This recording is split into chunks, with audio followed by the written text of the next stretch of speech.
Hey, it's Papa. Just wanted to clarify some of the stuff that I said when I was showing you that, that picture that I drew of subduction and how the different kinds of magma form in the volcano, the stratovolcano. I kept talking about that stuff inside the volcano as being rock. Well, it's magma, which is melted rock. When it gets close to the top, there's some rock component to it, but it's mostly magma. That's melted rock. Magma, which is melted rock, is always underground. That's the definition. If it's underground, it's magma. If it comes out of the ground, then you got lava, or you could have tuff, of course. Also, I said that I was talking about dacite lava, which is felsic lava. The felsic lava that comes out and it's thick like cheap toothpaste and just comes out and doesn't flow very far because it's so thick. And I said dacite has mostly quartz and potassium feldspar. Well, dacite can also have sodium feldspar in it as well as potassium feldspar. It can have other things in it too. It can have, biotite and other minerals, but mainly it has quartz and the two feldspars, potassium feldspar and sodium feldspar. I call potassium feldspar K-spar, and sodium feldspar are called Na-spar, or sodium feldspar. Anyway, that's dacite, and that's probably the reason why the dacite doesn't blow out as tough, is because it's got more sodium feldspar, and maybe that makes it a little heavier. I'm not really sure.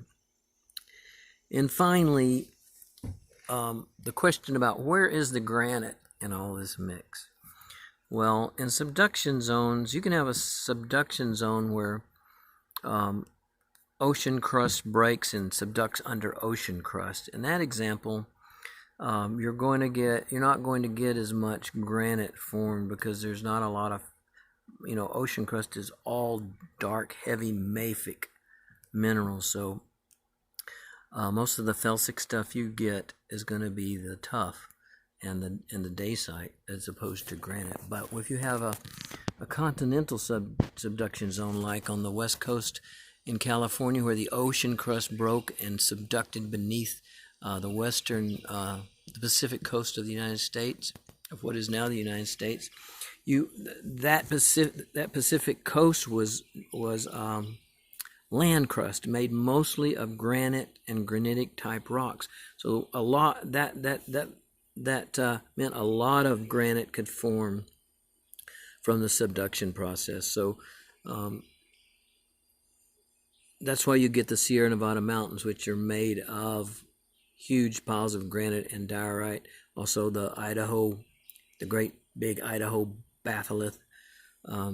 Batholith just means a giant hunk of granite, because the ocean crust subducted underneath the land crust, which also already had all this granite, land crust granite rock there that got remelted and reformed as granite.